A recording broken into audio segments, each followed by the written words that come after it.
IPSec site-to-site VPN and interface mode. Okay everyone, so in the previous video, if you remember, we configure an IPSec VPN tunnel, and now in this particular session, we're going to configure a layer 3 tunnel interface between site A, which is Sky, and site B, which is Sea. Benefit of going with a layer 3 tunnel interface is the fact that we can have IP reachability and allow OSPF or any other layer 3 dynamic routing protocol to perform adjacency, because now we have a point-to-point interface that goes across the WAN or across your dedicated network. So if you have a particular scenario where you want to build a layer 3 dynamic routing adjacency between two peers, you can do that. So it actually saves us from adding static routes or keep adding more policies in order for us to allow different subnets to reach the other network. So in this case, we have site A, which is Sky, and Sky's network, they have a 172.16.00.24, and we have a client on that network, which is 172.16.0.10.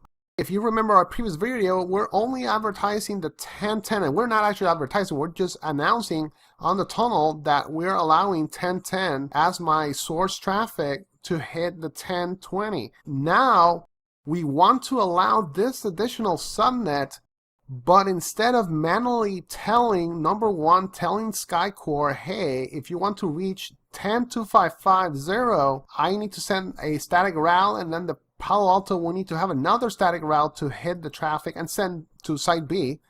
We can just enable a tunnel interface and a /30, so we'll have .1 on this end and then .2 on the other end. And we can have OSPF adjacency between the two Palo Altos over that IPsec tunnel and advertise in the same area both networks and both locations. So now the C network should be able to see the subnets that are advertised over the tunnel from SkyCore. So if I advertise this subnet, I should be able to see this advertised in C-Core, and then my client can reach the server from Sky to C over the IPsec tunnel by following a dynamic routing protocol. It's very useful and it's more simpler to manage, because then you don't need to add static routes on every single hop on your network. You just need to enable OSPF on the interfaces and advertise that subnet across the tunnel. So we need to allow the tunnel to send this traffic from the 172.16. If you remember on our previous video, we configured proxy IDs. In the proxy IDs, we advertised the source, which was 1010 and 1020 as the destination on the Sky firewall. And the C firewall, we advertised it backwards, because now the source will be 1020 and the destination will be 1010. We still need to advertise the new ID because we're sending this IP natively, and the IPsec tunnel policy, we need to allow this subnet over the tunnels so it can flow and it's permitted, and the Palo Alto doesn't drop that traffic. So we still need to add the proxy ID onto the IPsec tunnel config, and we need to enable a layer 3 interface on the tunnel interface and assign these IPs. So let's go ahead and configure IPsec tunnel in tunnel mode. And what we're going to do, we're just going to update the existing tunnel and add an interface IP in both locations, then enable OSPF end-to-end. Okay, so let's get started. Okay, so I have here the C core. If you remember our slide, we have two cores. One core is the Sky core and site A, and then the other core, it's the C core and site B. Let me show you how C core is configured, and I'll show you how Sky's core is configured, so you can see that we have enabled OSPF locally on the interfaces, and we need to enable OSPF between the Palo Alto and site core, and then we'll configure the tunnel so it can have reachability or bring adjacency to site B or the C company. Okay. So inside core, I have two interfaces. The interface that faces the Palo Alto. On the Palo Alto, we have .1 with the 10.10.01, and then the core is .2. The interface that faces the client PC is 172.16.0.1, and the client PC is 10. If you take a look at the configuration on the interface that faces the Palo Alto, we have enabled OSPF process 1 and area 0. And also enable this to be a network point-to-point interface. So we need to do the same thing on the Palo Alto so we can have reachability to the Sky core in OSPF. So we need to know that we have adjacency built between Sky Core and the Palo Alto. So let's take a look if we have adjacency between Sky Core and the Palo Alto. And we don't. So you can see there's no output. So let's fix that. Let's build adjacency between Palo Alto and the Sky Core. Okay, real quick, I'm going to go to Network. I'm going to go to the virtual router, and we're enabling OSPF. And we're going to configure this to be local router ID of 10.10.01. And we're going to add the area 0, type normal. We're not adding a range, we're just doing interface, enabling OSPF on the interface. Let's enable interface, the inside interface 1/2, and we're going to enable this to be a point-to-point, because remember on the core we have to point-to-point, and that's it. We'll press OK, OK, and OK, and we'll commit. And now we'll check how the core is seeing that adjacency. Okay, let's take a look at the core. And we already see a log message that we have an adjacency to the neighbor, which is 10.10.01. That's our Palo Alto. That looks very good. And there you go. We have full state. And we're here in OSPF between the Sky Core and the Palo Alto and Site A or Sky. Let's build OSPF in the tunnel interface. So let's configure interface mode on the site-to-site tunnel. On our previous section, we already configured that IPSec tunnel. So what we need to do now is enable to be a layer 3 interface between the two sites. So let's go ahead into interfaces, because remember, if we go into the IPSec tunnel, there's a tunnel interface assigned to this IPSec tunnel. And we have tunnel 3 on Sky Site A. So tunnel 3 is the tunnel interface that is attached to the site-to-site tunnel. We need to add that IP under this interface. Let's take a look at what was the IP that we need to assign on the Sky side. On the Sky side, we have the 22.0.0.0/30, and we're going to assign to tunnel 3.1. So let's go ahead and do that. Okay, let me go ahead and find that interface. Let's go to interfaces, tunnel 3, and now in IPv4, I am going to add that interface IP. Okay, so now we have that interface assigned, and we're going to press commit. Okay. So now, while that's committing, we're going to add the same address space on the C firewall, and we're going to add a .2 on the tunnel interface. Okay, let's go to the C firewall. Let's go to network. And by the way, let's take a look at the IPsec tunnel here on the Sky firewall. And we're going to see what's the assigned tunnel interface, and you can see it here is .2. Let's go ahead and configure interface tunnel .2. Let's go to tunnel, select tunnel 2. IPv4, and we're going to add the .2 here. Okay, so now we have the .2 here. Press OK, and we'll commit. Okay, now that we commit, we need to tell in the tunnel what other networks are going to be allowed to traverse the tunnel. So let's go ahead and configure that. Let's go first to the C firewall, and this is the VPN tunnel that goes to Sky. Okay, and on their proxy IDs, I'm going to add those 2 new subnets that they are going to be allowed to go through the tunnel. Click on add. Okay, this will be my proxy ID, Sky Traffic 2. My local LAN side will be, and now my new subnet on Sky will be the 172.16. Okay, because if you remember, this is our new client subnet in the Sky network. Let me show you the diagram again. The diagram, we're allowing this source traffic on the tunnel to hit this network on the Sky network. So from 10.2 to destination 172.16 where my PC is. And we have to do the same thing backwards from Sky to C. So let's go ahead and do that. Okay, so I got this network advertised, or this network added into the proxy ID. And we're going to add one more. It's this subnet right here, the 10.255.0.0.24. So remember, this is our source networks. Those are our source networks, and those are our destination networks. So we should have the policies allowed for those 2.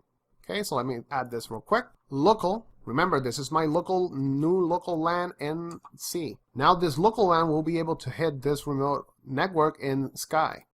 And we'll do one more, and there you go. Now I am allowing both local networks in the C company to hit the remote networks in the Sky company. We'll press OK, and now finally we need to enable OSPF and allow the security policy to allow the new subnets to go through the zones. So let's enable OSPF. Okay, let's enable the OSPF process also on the tunnel interface. Go to OSPF, area 0, and now we're going to select a new interface that will participate in area 0. And it will be the tunnel interface 2, because this is the C firewall, it's going to be tunnel 2. Select the tunnel 2 interface, and we're just going to do a broadcast on this particular interface.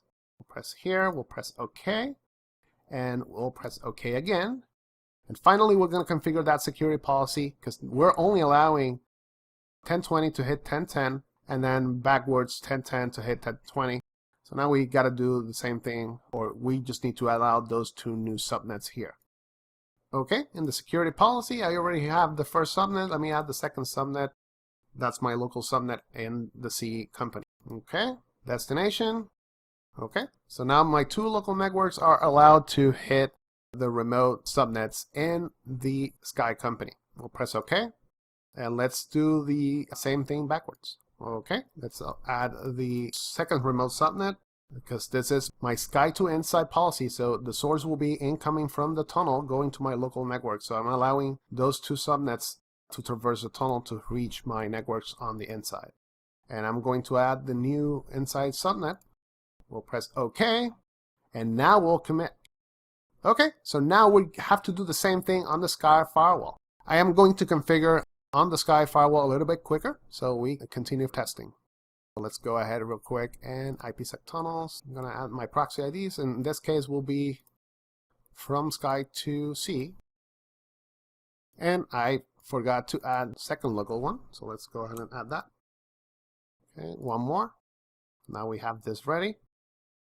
Finally, we have to enable OSPF on the tunnel interface. In this case, we have tunnel 3 as the tunnel interface on this site-to-site tunnel. Okay, so let's select OSPF, area 0, interface, and add the tunnel interface here. Enable, okay. And finally, the policies. We're just going to add, again, the new subnets traverse the zone-to-zone traffic. Okay, let's go ahead and add on the source, and this will be the new remote subnet that needs to go through. Okay, we're going to go destination and add the new one. And we should be good on this one. Let's do it backwards now. Okay, and let's go ahead and commit. Okay, so it's committed. So now we just need to test. And before we do a ping test or check the routes on the core, let's take a look at the virtual router on the Palo Alto and see if we see some sort of adjacency formed in the OSPF process. Let's go here into virtual routers. I'm actually clicking runtime stats. From here I can see if I'm having OSPF, and indeed, here we go. So we have here that it has learned OSPF already, and we see the subnets advertised, which it's showing my next hop to be .2.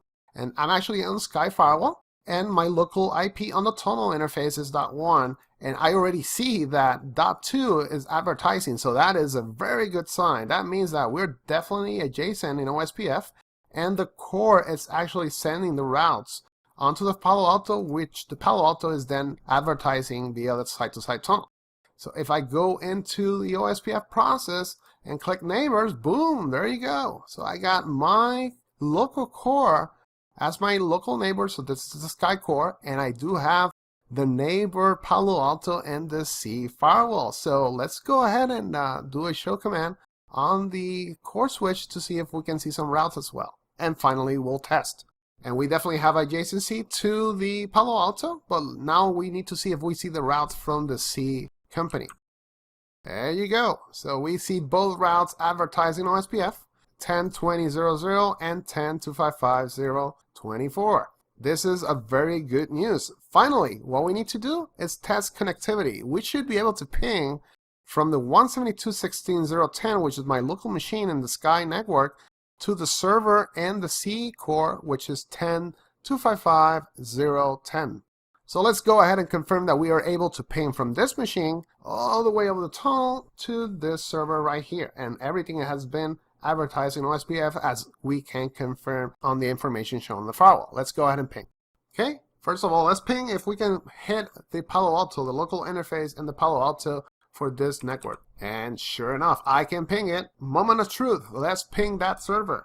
There you go. So we definitely have reachability. our job is done. We have OSPF adjacency going over a site-to-site IPSec tunnel over the WAN. So this is very good news, and this is a great way to have a peer and advertise multiple subnets over the internet by using that IPSec tunnel. We have reachability between this network and the C network via OSPF, which is then advertised over this IPSec tunnel. Okay everyone, in our next video we're going to take a look at how to configure a Global Protect remote access VPN portal. Thank you for watching.